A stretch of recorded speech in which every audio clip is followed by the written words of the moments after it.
तो हम लोग स्टार्ट करते हैं। आज काफी जो है टाइम वेस्ट हो गया, लगभग 6, 15, 16 हो गया है ना। तो हमारे पास कितना 35 मिनट का लगभग टाइम है। 35 मिनट का 25 मिनट, ठीक है। तो 25-30 मिनट इसको खींचते हैं। तो हम लोग क्या स्टार्ट किए हुए थे पिछले दिन, बायोटेक्नोलॉजी प्रिंसिपल एंड प्रोसेस, ठीक है। हम लोग रिप्रोडक्शन खत्म कर चुके हैं। रिप्रोडक्शन यूनिट में 4 चैप्टर था, खत्म कर दिए हैं। उसके बाद था इवोल्यूशन यूनिट, उसमें मतलब इवोल्यूशन है जेनेटिक्स, उसमें 3 चैप्टर था, तीनों खत्म कर चुके हैं। उसके बाद कल हम लोग स्टार्ट किए बायोटेक्नोलॉजी यूनिट। और ये जो बायोटेक्नोलॉजी यूनिट है इसमें 2 चैप्टर है, जिसमें जो सबसे पहला चैप्टर है उसमें हम लोगों को ये पढ़ना है कि बायोटेक्नोलॉजी का प्रिंसिपल और प्रोसेस क्या है। सेकेंड जो चैप्टर है बायोटेक्नोलॉजी का, उसमें हम लोगों को पढ़ना है बायोटेक्नोलॉजी का एप्लीकेशन, यानी कि बायोटेक्नोलॉजी को लेकर के हम क्या करेंगे, ये कहां काम आता है, कैसे काम आता है। तो ये हम लोग, जिसमें सबसे पहला जो चैप्टर है प्रिंसिपल एंड प्रोसेस, अभी हम लोग उसको कंटिन्यू कर रहे हैं, ठीक है। तो ये चीज हम लोग स्टार्ट कर चुके हैं। चलो आज का हम क्लास स्टार्ट करेंगे, उससे पहले यहां पर एक छोटा सा कोट है, ठीक है, जो बहुत ही काम का है, सभी लोग पढ़ सकते हो इसको। Nobody can defeat a man who is addicted to discipline, ठीक है। देखो बहुत दमदार लाइन है, ठीक है। ये जो वर्ड है ना डिसिप्लिन, ठीक है, ये अपने आप में बहुत ही ज्यादा दमदार चीज है। डिसिप्लिन, ऐसा कहा जाता है कि डिसिप्लिन इज साइलेंट स्ट्रेंथ, ठीक है। डिसिप्लिन एक ऐसा चीज है ना जो दिखेगा नहीं। मतलब अगर मान लो कि मैं बहुत ही डिसिप्लिन आदमी हूं, डिसिप्लिन होने का सिंपल सा मतलब होता है कि हम अपने काम को सबसे ज्यादा तवज्जो देते हैं, ठीक है। सबसे पहले मेरे लिए अपना काम आता है, उसके बाद हम दुनियादारी का कुछ देखते हैं। This is called discipline. हम एक काम को चूज किए कि भाई चलो हमको जीवन में ये करना है, ठीक है, और उस काम के लिए हम प्रत्येक दिन डेली बेसिस पर अपना काम कर रहे हैं, एकदम दमदार मेहनत कर रहे हैं। तो दिस इज कॉल्ड डिसिप्लिन। अगर कोई व्यक्ति डिसिप्लिन है, अगर मान लो कि मैं डिसिप्लिन हूं, तो वो दिखेगा नहीं तुमको कि भाई ये डिसिप्लिन बंदा है, ठीक है, शायद ही दिखेगा। तो डिसिप्लिन के बारे में ऐसा कहा जाता है कि डिसिप्लिन दिखता नहीं है, बल्कि डिसिप्लिन उस दिन पता चलेगा जिस दिन तुम सक्सेस हो जाओगे, ठीक है ना। यानी कि discipline is like silent strength which can not be seen but it can be seen in the achievement, ठीक है। मतलब डिसिप्लिन ऐसा नहीं दिखने वाला, ठीक है। डिसिप्लिन उस दिन समझ में आएगा जिस दिन तुम कुछ अचीव कर लोगे, ठीक है। तो ये बात याद रखना, डिसिप्लिन बहुत ज्यादा जरूरी है। और जिस इंसान को डिसिप्लिन का लत लग जाए, ठीक है, उसको कोई हरा नहीं सकता है, वो जीवन में बहुत आगे चला जाएगा। तो जो भी आदमी आज तक सफल हुआ है, अगर तुम उसका पूरा निकालोगे हिस्ट्री, तो एक बात तो कॉमन होगा। अगर मुझसे कोई पूछे कि सभी सक्सेसफुल व्यक्ति में क्या कॉमन है, तो वो कॉमन है कि वो सारा का सारा बंदा डिसिप्लिन रहा होगा, ठीक है। बिना डिसिप्लिन का कुछ जीवन में पॉसिबल ही नहीं है, ठीक है। बिना डिसिप्लिन का जीवन मतलब ऐसा समझो कि एक नाव है, चल रहा है, जिसका कोई डायरेक्शन वायरेक्शन नहीं है, कहां जाना है मतलब कुछ ठिकाना नहीं है, ठीक है ना। वो नाव कभी भी डूब जाए।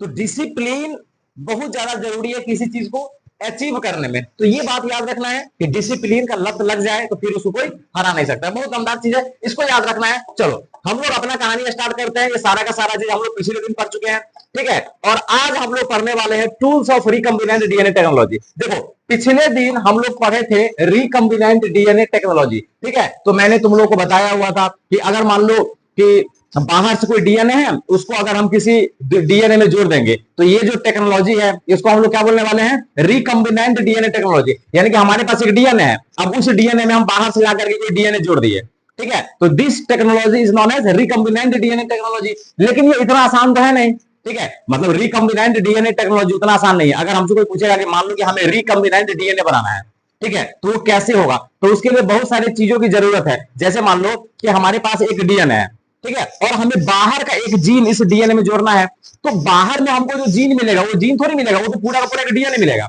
ठीक है। और उस डीएनए में बहुत सारा जीन होगा। तो हमें सबसे पहले क्या करना पड़ेगा कि जो जीन हमें चाहिए वो जीन हमको उसमें से काटना पड़ेगा, ठीक है। यानी कि मेरे पास अब एक ऐसा हथियार चाहिए जो डीएनए में से डीएनए को काट करके उसमें से हमारे लिए जीन को बाहर निकाल दे, ठीक है। तो मिला जुला करके मेरे कहने का सिंपल सा ये मतलब है, ठीक है, कि अगर हम चाहते हैं रिकम्बिनेंट डीएनए बनाना, ठीक है, तो हमें बहुत सारे टूल्स की जरूरत है। टूल्स का मतलब वो हथियार, ठीक है ना। बहुत सारे हथियार की जरूरत है। जैसे एक हथियार चाहिए जो डीएनए को काटने में मदद करे। फिर उसके बाद जो जीन मान लो कि हमें मिल गया, तो बताए हुए थे, उसको अब किसी के बॉडी में डालना है, तो बॉडी में तो ऐसे ही नहीं डलाएगा, उसके लिए किसकी जरूरत है, वेक्टर की, वेक्टर की जरूरत है ना। तो यानी कि वेक्टर भी एक तरीका क्या हो गया, टूल हो गया। तो मिला जुला करके बात सिंपल सा है कि अगर हमें रिकम्बिनेंट डीएनए बनाना है तो हमें बहुत सारे टूल्स की जरूरत है, ठीक है। और वही आज हम लोग पढ़ने वाले हैं। तो हम लोग आज पढ़ेंगे tools of recombinant DNA technology, कि डीएनए टेक्नोलॉजी का क्या क्या टूल्स है, कौन कौन से टूल्स की जरूरत होती है। तो जनरली 3 टूल्स है, ठीक है, ये बात याद रखना है। रिकम्बिनेंट डीएनए अगर बनाना है तो जनरली 3 टूल्स की जरूरत है, जिसमें जो सबसे पहला टूल्स है वो है रेस्ट्रिक्शन एंजाइम। कौन सा एंजाइम, रेस्ट्रिक्शन एंजाइम। ये जो रेस्ट्रिक्शन एंजाइम है इसी को कहा जाता है मोलिक्यूलर सीजर। कौन सा सीजर, मोलिक्यूलर सीजर। देखो ये जो रेस्ट्रिक्शन एंजाइम है ना, इसका क्या काम है, तो इसका काम है डीएनए को काटना। ये बात याद रखना। अगर मान लो कि हमारे पास बहुत बड़ा एक डीएनए है, लेकिन हमको डीएनए का बस एक छोटा सा टुकड़ा चाहिए, तो डीएनए को काटना है। अब डीएनए तो ऐसा नहीं है कि सिलाई मशीन वाला कैंची लेकर काट देंगे डीएनए को, ठीक है, तो ऐसा संभव नहीं है। तो अगर हमें डीएनए को काटना है तो हमें एक एंजाइम की जरूरत पड़ती है, और उसी एंजाइम का नाम है रेस्ट्रिक्शन एंजाइम। तो रेस्ट्रिक्शन एंजाइम एक तरीके से कैंची का काम करता है, डीएनए को काटने वाला काम करता है, इसीलिए हम लोग इसको बोलते हैं मोलिक्यूलर सीजर। कौन सा सीजर, मोलिक्यूलर सीजर। तो याद रखना, बिहार बोर्ड कई बार ऑब्जेक्टिव पूछा होगा, ठीक है, कि मोलिक्यूलर सीजर किसको कहा जाता है, तो रेस्ट्रिक्शन एंजाइम को। तो पहला टूल्स हो गया रेस्ट्रिक्शन एंजाइम। सेकंड नंबर हो गया क्लोनिंग फैक्टर, यानी कि अगर मान लो कि हम काट दिए, ठीक है, डीएनए को काट दिए, तो जो छोटा सा टुकड़ा मिला उसको फिर किसी के बॉडी में डालना है, तो उसके लिए जरूरत होती है क्लोनिंग फैक्टर का, ठीक है। उसके बाद कंपोनेंट होस्ट, यानी कि जिसके बॉडी में डालना है वो तो चाहिए ना कम से कम, ठीक है। तो रिकम्बिनेंट डीएनए टेक्नोलॉजी के लिए हमें 3 टूल्स चाहिए। सबसे पहला रेस्ट्रिक्शन एंजाइम या molecular scissor, second number cloning factor, और तीसरा नंबर कंपिटेंट होस्ट, ठीक है। ये बात याद रखना है। अब इस तीनों के बारे में हमें बारी बारी से पढ़ना है, ठीक है। जब इस तीनों के बारे में बारी बारी से पढ़ लेंगे ना, तो समझना हमारा tools of recombinant DNA technology खत्म हो गया। तो आज हम लोग रेस्ट्रिक्शन एंजाइम के बारे में पढ़ेंगे, और कोशिश करेंगे रेस्ट्रिक्शन एंजाइम को आज खत्म कर ले, क्योंकि इसमें है थोड़ा सा लंबा कहानी है, ठीक है, और हमारे पास समय क्या है, कम है। तो चलो स्टार्ट करते हैं रेस्ट्रिक्शन एंजाइम, ठीक है। रेस्ट्रिक्शन एंजाइम क्या है, तो मैंने अभी बताया जस्ट थोड़ा देर पहले, कि जैसे मान लो कि मेरे पास एक डीएनए है, ठीक है, मान लो कि मेरे पास क्या है, एक डीएनए है। इस तरीके से मान लो कि एक डीएनए है, ठीक है, इस तरीके से क्या मेरे पास एक डीएनए है। अब मान लो ये जो डीएनए है ये तो बहुत बड़ा डीएनए है, लेकिन जो हमें जीन चाहिए वो मान लो यहां से लेकर के यहां तक है, यानी कि यह क्या है, एक जीन है। ये क्या है, एक जीन है। अब हमें ये जीन चाहिए, तो करना क्या है, हमें एक ऐसे एंजाइम की जरूरत होगी जो डीएनए को यहां से यहां काट के और इसको अलग कर दे, ठीक है। तो डीएनए को काटने वाले एंजाइम को बोला जाता है रेस्ट्रिक्शन एंजाइम। अब देखो रेस्ट्रिक्शन एंजाइम ऐसा नहीं है कि कहीं से काटना चालू कर देगा, ठीक है। रेस्ट्रिक्शन एंजाइम कहां से काटेगा वो जगह उसका फिक्स होता है, समझ गया ना, ये बात याद रखना है। तो रेस्ट्रिक्शन एंजाइम भी होशियार है थोड़ा सा, उसको पता है किधर से काटना है, समझ गया ना। तो रेस्ट्रिक्शन एंजाइम एक स्पेसिफिक साइट पर काटेगा, यानी कि एक फिक्स स्थान पर काटेगा, ठीक है। और वो फिक्स स्थान कौन सा होगा, वो अलग अलग रेस्ट्रिक्शन एंजाइम का अलग अलग होता है, ये बात याद रखना है। तो अगर हमसे कोई पूछेगा कि रेस्ट्रिक्शन एंजाइम किसको बोलते हैं, तो देखो these are the enzymes which cut DNA at a specific site into fragments, यानी कि वैसा एंजाइम जो डीएनए को एक फिक्स स्थान पर काटता है और उसको छोटे छोटे टुकड़ों में कन्वर्ट करता है, उसको हम क्या बोलेंगे, रेस्ट्रिक्शन एंजाइम। अब जितने भी रेस्ट्रिक्शन एंजाइम है वो सब एंजाइम के एक कैटेगरी से बिलोंग करता है, जिसको बोलते हैं न्यूक्लियेजेस। क्या बोलते हैं, न्यूक्लियेजेस। यानी कि nucleases is like a group of enzyme, ठीक है ना, और उसी ग्रुप का सदस्य है ये रेस्ट्रिक्शन एंजाइम। तो याद रखना है जितने भी रेस्ट्रिक्शन एंजाइम है वो सभी एंजाइम के एक क्लास न्यूक्लियस से बिलोंग करता है, ठीक है। अब देखो ये जितना भी रेस्ट्रिक्शन एंजाइम है, अगर हमसे कोई पूछेगा कि रेस्ट्रिक्शन एंजाइम आता कहां से है, ठीक है, तो जितना भी रेस्ट्रिक्शन एंजाइम है वो आता है प्रोकैरियोटिक सेल से। कहां से आता है, प्रोकैरियोटिक सेल से, ये बात याद रखना है। जितने भी प्रोकैरियोटिक सेल है उसके पास पाया जाता है रेस्ट्रिक्शन एंजाइम। अब देखो ये रेस्ट्रिक्शन एंजाइम क्यों होता है प्रोकैरियोटिक में, तो मान लो कि ये प्रोकैरियोटिक सेल है, जैसे मान लो ये क्या है, एक प्रोकैरियोटिक सेल है। ये कौन सा सेल है, प्रोकैरियोटिक सेल। जैसे मान लो ये बैक्टीरिया है, अब मान लिया क्या है, ये बैक्टीरिया है। अब मान लो कि यहां पर एक बैक्टीरियोफेज आया और इसको बीमारी फैला रहा है, ठीक है, क्योंकि बैक्टीरिया को तो बैक्टीरियोफेज बीमारी फैला सकता है ना, और जो बैक्टीरियोफेज होता है उसके पास डीएनए होता है, तो बैक्टीरियोफेज इस बैक्टीरिया को कैसे बीमारी फैलाएगा, तो ये अपना डीएनए क्या करेगा, यहां पर आकर के छोड़ देगा। मतलब ये क्या हो गया, ये बैक्टीरियोफेज का डीएनए है। तो जैसे ही बैक्टीरियोफेज का डीएनए होगा ना, आएगा ना इसके बॉडी में। तो ये बैक्टीरिया क्या करता है, एंजाइम बनाता है, रेस्ट्रिक्शन एंजाइम, और वो रेस्ट्रिक्शन एंजाइम इस डीएनए को काट देगा। अब मान लो कि बैक्टीरियोफेज जिसमें डीएनए डाल रहा है और बैक्टीरिया उसको काट रहा है, तो इसके बॉडी में उस बैक्टीरियोफेज का डीएनए कभी आएगा ही नहीं, तो जिसके कारण इस बैक्टीरिया को बीमारी नहीं होगा। तो जितने भी प्रोकैरियोट्स है वो खुद को बचाने के लिए, यानी कि कोई उसको आकर के इन्फेक्ट नहीं कर दे, खुद को बचाने के लिए रेस्ट्रिक्शन एंजाइम बनाता है। तो जितने भी प्रोकैरियोटिक सेल है उसमें होता है रेस्ट्रिक्शन एंजाइम। क्यों होता है, डिफेंस मैकेनिज्म के लिए, ये बात याद रखना है, ठीक है। यानी कि जितने भी प्रोकैरियोटिक सेल है वो खुद को प्रोटेक्ट करने के लिए अपने अंदर रेस्ट्रिक्शन एंजाइम बनाता है, और इस रेस्ट्रिक्शन एंजाइम का हम लोग बायोटेक्नोलॉजी में इस्तेमाल करते हैं। तो रेस्ट्रिक्शन एंजाइम क्या होगा, वैसा एंजाइम जो डीएनए को एक स्पेसिफिक साइट पर काटेगा, उसको बोल देंगे रेस्ट्रिक्शन एंजाइम।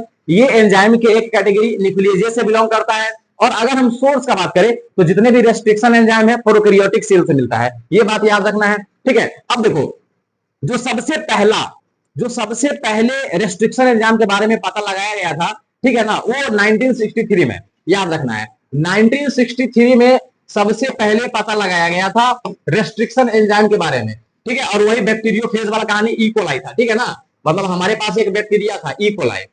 कौन सा बैक्टीरिया था, ई कोलाई बैक्टीरिया था, और इसको आकर के बैक्टीरियोफेज बीमारी फैला रहा था, ठीक है ना। तो जब इसको बीमारी फैला रहा था तो यहाँ पर ये डीएनए अपना डाल रहा था, यानी कि जो बैक्टीरियोफेज है वो अपना डीएनए ई कोलाई में डाल रहा था, लेकिन ई कोलाई एक एंजाइम बना रहा था जो इस डीएनए को काट रहा था। तो उसी टाइम पर पता चला कि ओ ये जो एंजाइम है ना, ये रेस्ट्रिक्शन एंजाइम है। कौन सा एंजाइम है, रेस्ट्रिक्शन एंजाइम। तो सबसे पहला जो एंजाइम था रेस्ट्रिक्शन एंजाइम वो 1963 में पता हुआ था, और कहां से, ई कोलाई से। कहां से प्राप्त हुआ था, ई कोलाई से प्राप्त हुआ था, ठीक है। ये बात याद रखना। अब देखो सुनो, अब कुछ लोगों के दिमाग में ये ख्याल आएगा कि अगर मान लो कि ये जो ई कोलाई है, ठीक है, जब बैक्टीरियोफेज का डीएनए आएगा तो उसको ये काट देगा, लेकिन इसके पास खुद का भी तो डीएनए होगा ना। तो ये रेस्ट्रिक्शन एंजाइम इसके खुद के डीएनए के साथ क्यों नहीं काटता है, मतलब उसको क्यों नहीं काट देता है। तो उसका कारण है, ठीक है, कि जो इसके खुद का डीएनए होता है ना उसमें जुड़ जाता है मिथाइल ग्रुप। कौन सा ग्रुप, मिथाइल ग्रुप। ये बात याद रखना है, ठीक है। तो इसके साथ मिथाइल ग्रुप जुड़ता है, जिसके कारण जो रेस्ट्रिक्शन एंजाइम है वो उसका कुछ नहीं बिगाड़ पाता है। तो ये बात याद रखना है, जो एंजाइम होता है मिथाइल ग्रुप को जोड़ता है डीएनए के साथ, ठीक है। लेकिन दूसरा एंजाइम था रेस्ट्रिक्शन एंडोन्यूक्लियेज, ठीक है। ये बात याद रखना है। मिला जुला के हम क्या कहानी का है, सिंपल सा, 1963 में 1963 में सबसे पहला रेस्ट्रिक्शन एंजाइम मिला था ई कोलाई से, ठीक है। अब ई कोलाई में क्या खासियत था कि जब ई कोलाई को बैक्टीरियोफेज बीमारी फैला रहा था, जब वो अपना डीएनए ई कोलाई के बॉडी में डाल रहा था, तो जो ई कोलाई था एक एंजाइम बना रहा था जो बैक्टीरियोफेज के डीएनए को काटने का काम करता था, ठीक है। तो उसको हम लोगों ने नाम दिया रेस्ट्रिक्शन एंजाइम। अब जो ई कोलाई में रेस्ट्रिक्शन एंजाइम था, ठीक है ना, ई कोलाई में जो रेस्ट्रिक्शन एंजाइम था वह बैक्टीरियोफेज के डीएनए को काट रहा था, लेकिन खुद के डीएनए को नहीं काट रहा था। उसका कारण है कि उसके खुद के डीएनए में कौन सा ग्रुप ऐड हो रहा था, मिथाइल ग्रुप, यानी कि CH3 ऐड हो रहा था। ये बात याद रखना है, ठीक है। और अभी 900 से अधिक रेस्ट्रिक्शन एंजाइम हमारे पास है, 900 से अधिक रेस्ट्रिक्शन एंजाइम हमारे पास है, जो लगभग 230 प्रकार के बैक्टीरिया से प्राप्त किया जा चुका है, ठीक है ना। देखो जितने भी रेस्ट्रिक्शन एंजाइम है वो सारा का सारा कहां से आ रहा है, प्रोकैरियोटिक से आ रहा है। तो ये बात याद रखना है। तो ये हो गया इसके बारे में, ठीक है। अब देखो, अब कुछ नेमिंग है। अब जैसे मान लो कि हमारे पास कोई रेस्ट्रिक्शन एंजाइम है तो उसका कुछ ना कुछ नाम होगा, ठीक है। जैसे ये देखो इको आर फर्स्ट, ठीक है ना, ये आई नहीं है, ये वन है, समझ गया ना, रोमन में वन लिखा हुआ है, इको आर फर्स्ट, समझ गया ना, ECO आर फर्स्ट, ठीक है, ECO आर फर्स्ट, ये एक रेस्ट्रिक्शन एंजाइम का नाम है। तो ये नाम हम कैसे लिखे हैं, मतलब रेस्ट्रिक्शन एंजाइम का नाम हम लोग कैसे लिखते हैं। तो रेस्ट्रिक्शन एंजाइम का नाम लिखने का अपना एक तरीका होता है, एक नियम कानून होता है, ठीक है। तो वो नियम कानून क्या है, देखो जब भी रेस्ट्रिक्शन एंजाइम का नाम लिखेंगे तो जो सबसे पहला वाला लेटर है वो हमें बताता है जीनस। क्या बताता है, जीनस। जीनस समझते हो ना, जीनस मतलब किस वंश से वो आया हुआ है, ठीक है। जैसे मान लीजिए होमोसेपियंस है, हम लोग क्या है, होमोसेपियंस। तो उसमें जो होमो शब्द है, होमो, ये हमारा जीनस है, और जो सेपियंस है वो स्पीसीज है, यानी जाति है। तो हम लोग किस प्रजाति से है, तो सेपियंस। हम लोग किस वंश के हैं, तो होमो, समझ गया ना, ठीक है। उसी तरीके से मान लो कि हम लोग रेस्ट्रिक्शन एंजाइम को बैक्टीरिया से निकालेंगे, तो जिस बैक्टीरिया से निकालेंगे उस बैक्टीरिया के जीनस के बारे में बताएगा ई, ठीक है ना। जैसे यहां पर ई है तो यहां पर ई का मतलब हो गया ई कोलाई, नाम सुने हो ना, समझ गया ना, इसके रेचिया कोलाई, ठीक है, ई कोलाई।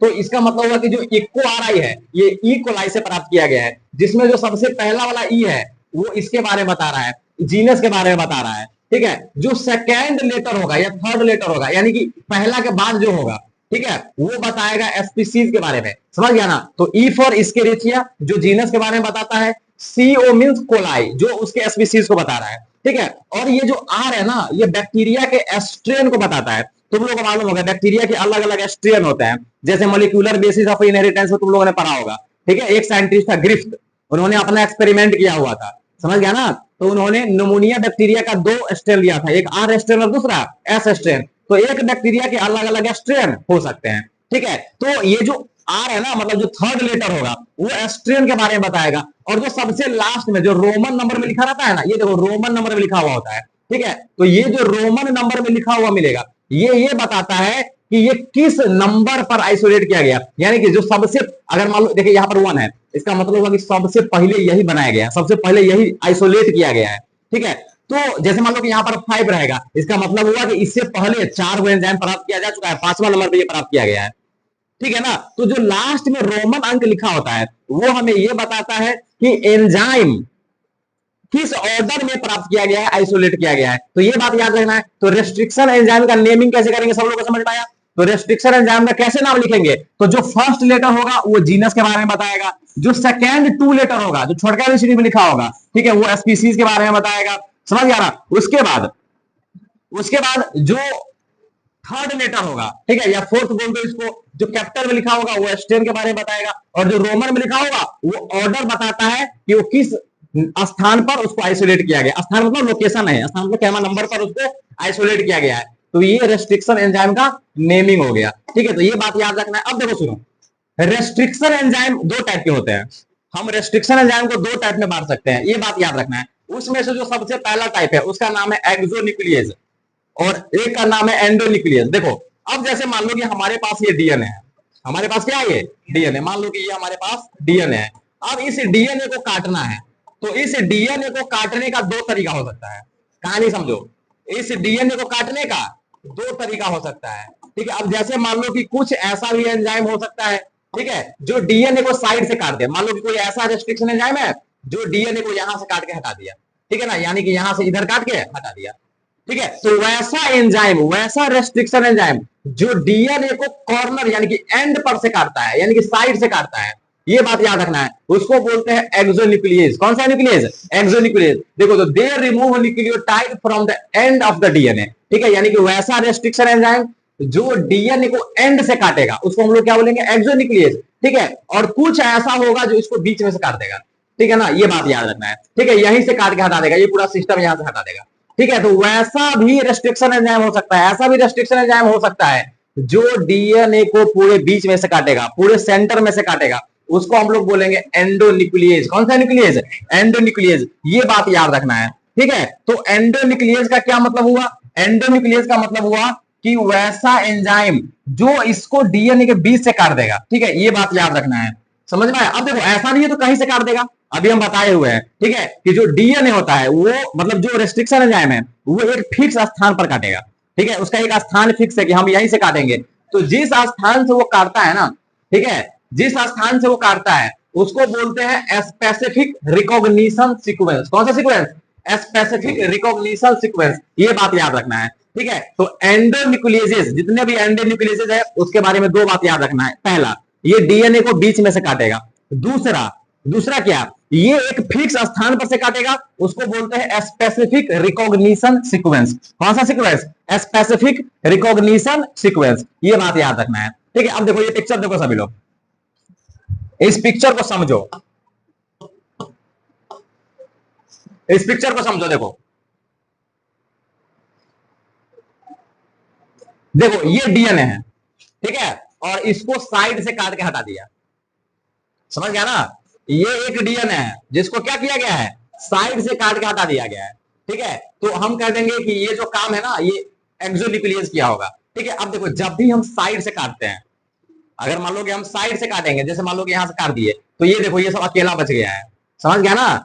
तो जब हम लोग साइड से काटते हैं डीएनए को तो कुछ न्यूक्लियोटाइड अकेला बच जाता है, तो हम लोग इसको बोलते हैं स्टिकी एंड। कौन सा एंड, स्टिकी एंड, ये बात याद रखना, ठीक है। लेकिन कभी कभी क्या होता है कि डीएनए को हम डायरेक्ट बीच में से काटेंगे, ठीक है, तो वहां पर स्टिकी एंड नहीं बनेगा। ठीक है। अब देखो जो सबसे पहला एंडोन्यूक्लियेज एंजाइम था वो क्या था, हिंद सेकेंड, ठीक है ना। अब देखो यहाँ पर जो एच होगा वो स्पीसीज के बारे में बता रहा होगा, जो आई एन होगा वो किसके बारे में बता रहा होगा, जीन स्पीसीज के बारे में, और एच जीनस के बारे में, जो डी है स्ट्रेन के बारे में, और जो यहाँ पे 2 लिखा हुआ है ये बताता है कि सेकेंड नंबर पर इसका आइसोलेशन किया गया था, ठीक है। ये बात याद रखना है। अब देखो सुनो, सबसे पहला एंडोन्यूक्लियस हिंद2, ठीक है। अब ये जो एंजाइम होता है एंडोन्यूक्लियेज, ठीक है, अभी बताए हैं ये क्या करता है, फिक्स स्थान पर करता है, उसको बोलते हैं रिकॉग्निशन सीक्वेंस। कौन सा सीक्वेंस, रिकॉग्निशन सीक्वेंस। तो उसी तरीके से प्रत्येक एंजाइम का अपना अपना रिकॉग्निशन सीक्वेंस होता है, ठीक है। वो कहां से काटेगा सबके लिए अपना अपना यूनिक होता है। जैसे अगर हम हिंद2 का बात करें, ठीक है, तो ये इसका जो रिकॉग्निशन साइट है, ठीक है, रिकॉग्निशन सीक्वेंस है, वो 6 बेस पेयर का बना होगा, समझ गया ना। देखो ये इस तरीके का, जहां पर उसको नजर आएगा वहां पर काट देगा, ठीक है, ये बेस पेयर है उसके लिए, समझ गया ना, जहां पर उसको मिलेगा काट देगा, ठीक है। मतलब जीटी और कोई भी पिरिमिडिन, उसके बाद ठीक है प्यूरिन, उसके बाद एसी, समझ गया ना। मतलब 6 लेटर का याद रखना, ये ऑब्जेक्टिव टाइप में पूछ देगा कि हिंद2 है, उसका जो रिकॉग्निशन सीक्वेंस होता है वो 6 बेस पेयर का होगा। कितना बेस पेयर का होगा, 6 बेस पेयर का होगा। तो सिंपल से मेरे कहने का ये मतलब है कि जितने भी एंडोन्यूक्लियेज है वो डीएनए को 20 से काटेगा, लेकिन एक फिक्स स्थान से काटेगा, ठीक है ना, और उस स्थान को बोलेंगे रिकॉग्निशन सीक्वेंस। अब अलग अलग रेस्ट्रिक्शन एंजाइम का अलग अलग रिकॉग्निशन सीक्वेंस हो सकता है। जैसे अगर हम हिंद2 का बात करें तो इसका जो रिकॉग्निशन सीक्वेंस है ये 6 बेस पेयर का बना हुआ है, ठीक है। तो ये बात याद रख लेना है। ये हो गया किसके बारे में, एक्सोन्यूक्लियस के बारे में, ठीक है। अब देखो सुनो, जनरली अब इसका कौन सा रिकॉग्निशन सीक्वेंस हो सकता है, जैसे मतलब रिकॉग्निशन सीक्वेंस क्या क्या हो सकता है, ठीक है। कोई भी एंजाइम है तो उसका रिकॉग्निशन सीक्वेंस क्या हो सकता है। तो देखो कहानी समझो, थोड़ा सा कहानी समझो, बहुत आसान बात है, ठीक है।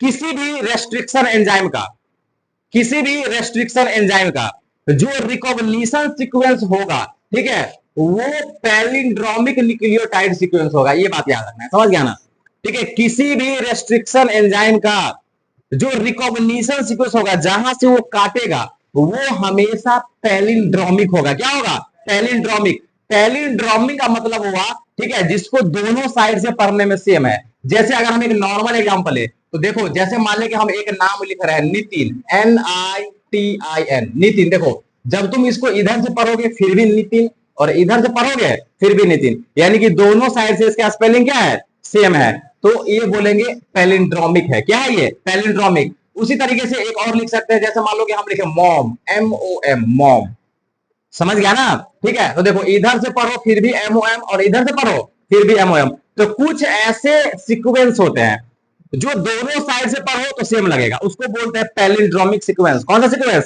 Palindromic sequence. और जहां पर पैलिंड्रोमिक सीक्वेंस होगा वहीं पर रेस्ट्रिक्शन एंजाइम का क्या होगा, रिकॉग्निशन सीक्वेंस होगा, यानी कि वहीं से वो काटेगा। जैसे यहां पर एग्जांपल है, देखो जब 5 to 3 हम जा रहे हैं तो फिर भी GAATTC, जब 5 to 3 आ रहे हैं मतलब जब उल्टा आ रहे हैं 3 to 5, फिर देखो वहीं पर CTTA, मतलब उल्टा पढ़ोगे फिर भी वही आने वाला है। तो इसको हम लोग बोलते हैं क्या, इसको हम लोग बोलते हैं रिकॉग्निशन सीक्वेंस। कौन सा सीक्वेंस, रिकॉग्निशन सीक्वेंस या पैलिंड्रोमिक सीक्वेंस, याद रखना है। तो रिकॉग्निशन सीक्वेंस हमेशा पैलिंड्रोमिक सीक्वेंस होगा, बहुत नॉर्मल सा बात है, ठीक है।